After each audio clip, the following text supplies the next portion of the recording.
Hey you guys, the topic of today's video is what constitutes a diamond hand in Magic cards.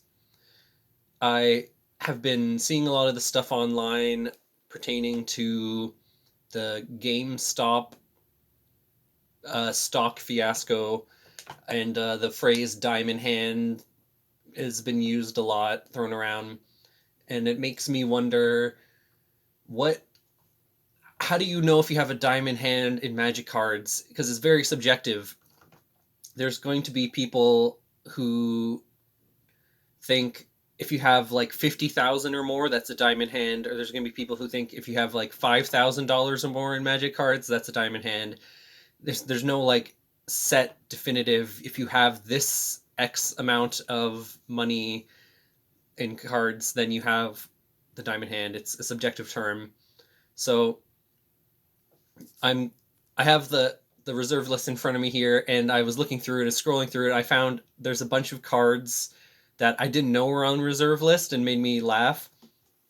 Uh, just a disclaimer: I'm not going to say that my collection of cards is a diamond hand collection because this is people in the Magic card community breathing in, inhaling, and then getting ready to say, "You don't have a diamond hand. That's not a diamond hand. That's not enough money in cards to say it." I cannot, like, the community is overall good, but then there's these outliers of people who like to be like really negative.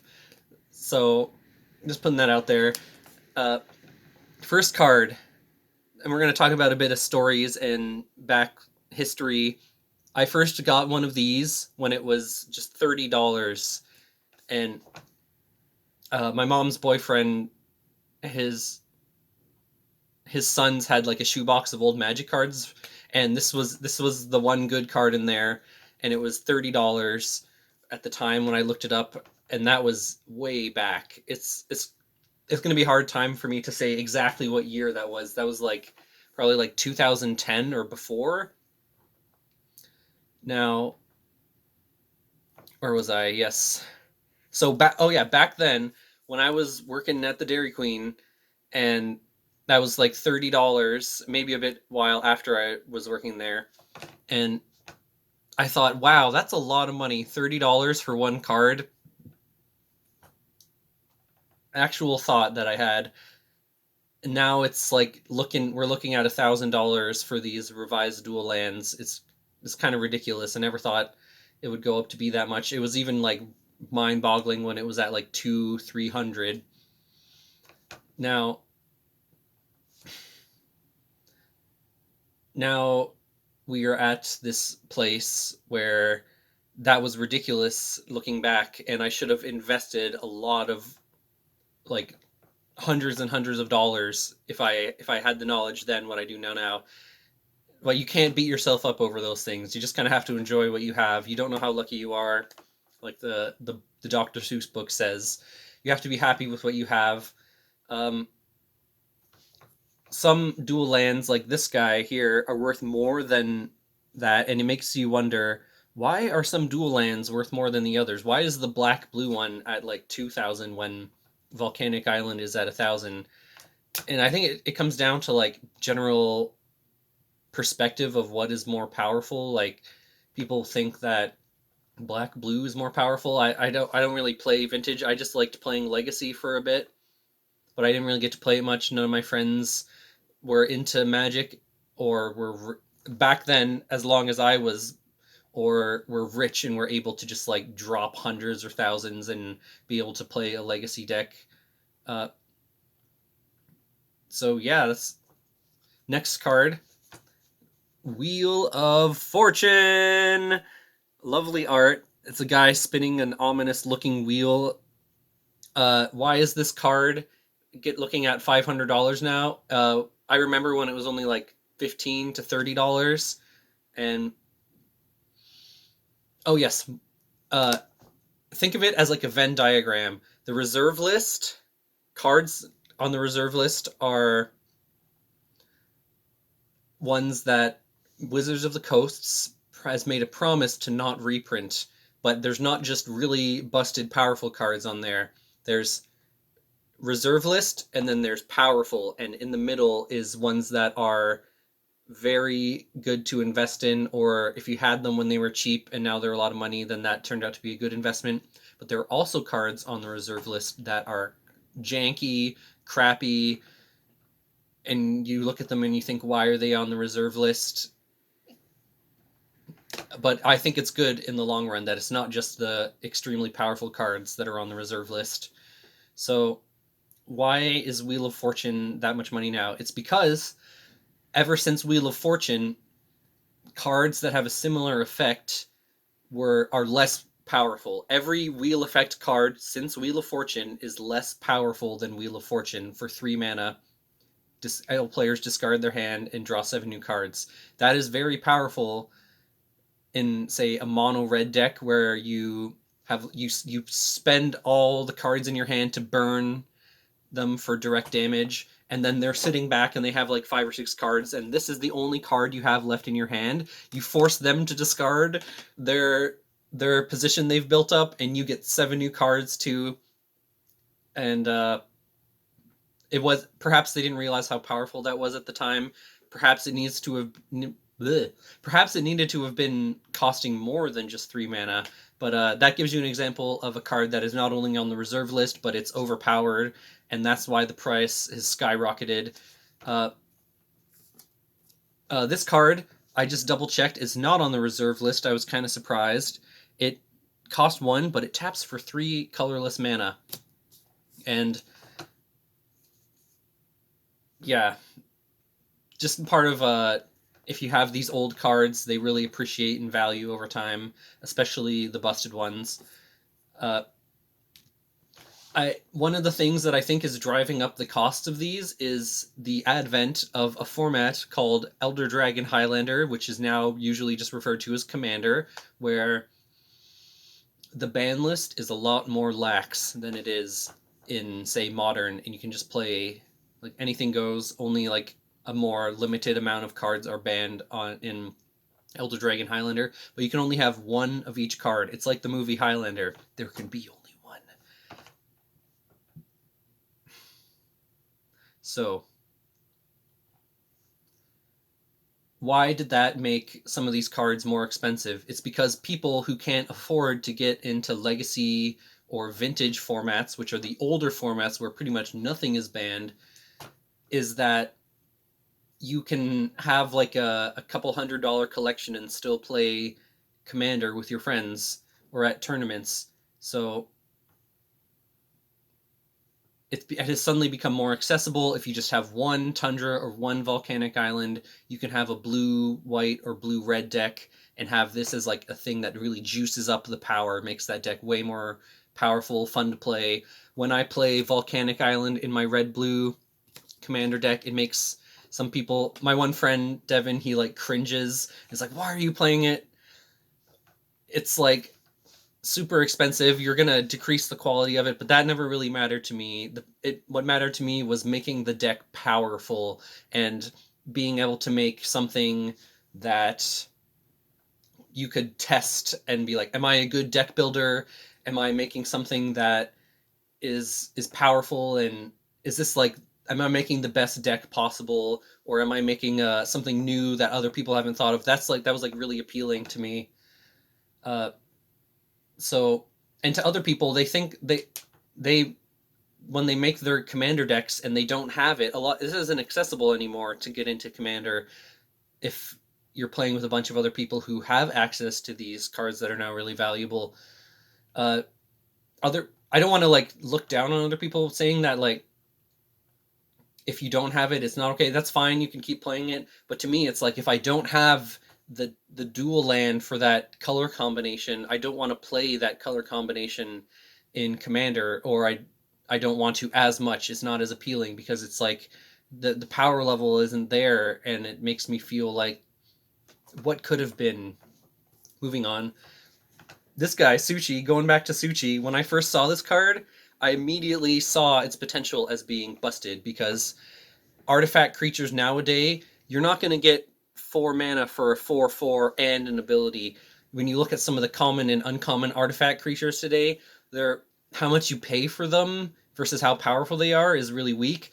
And this guy, his ability is when he goes to the graveyard, you get 4 colorless mana. And I already am a fan of making artifact decks where it's a combo of, say, for example, Mer Retriever, a little 2 casting cost guy that when he dies, you get to send an artifact card from the graveyard to your hand, and Ashnod's Altar, it's a 3 casting cost artifact that lets you sacrifice a creature for 2 colorless mana, so you can combo them to, and if you have something that, say, makes an opponent take 1 damage when an artifact goes into play, and you have that thing set up, it's like an infinite loop of damage and recursion. So I immediately saw the potential in this card and bought it for something like $4 or $6 or something dirt cheap, and I just saw it now at $100, and I was like, oh yeah, Su-Chi! This guy's definitely going in the video.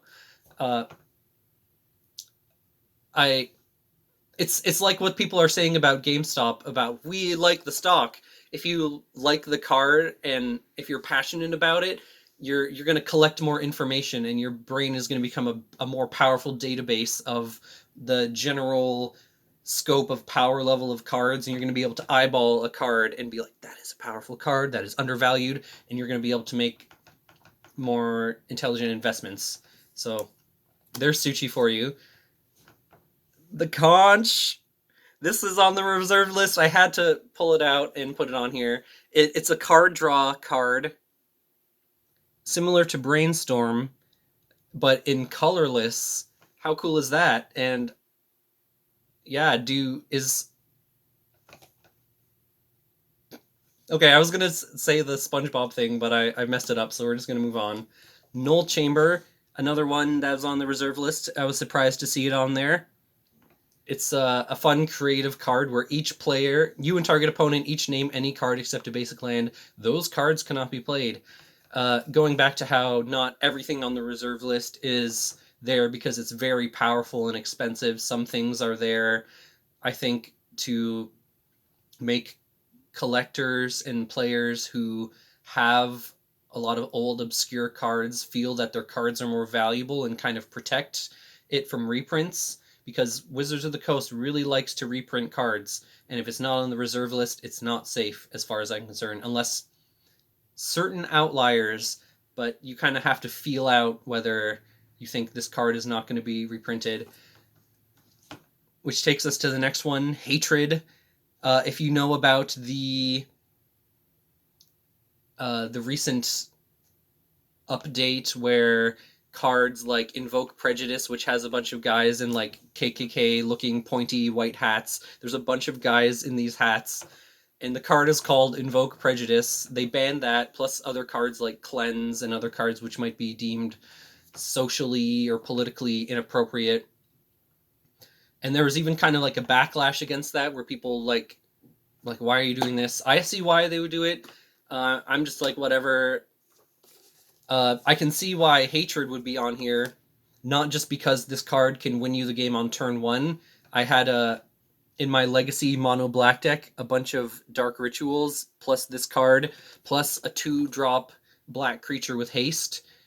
You play a bunch of Dark Rituals, the 2-drop creature Nether Spirit that has haste, and then Hatred, you pay 19 life. If they don't have Force of Will, a card that lets you counter without paying any mana, then you just win on turn 1.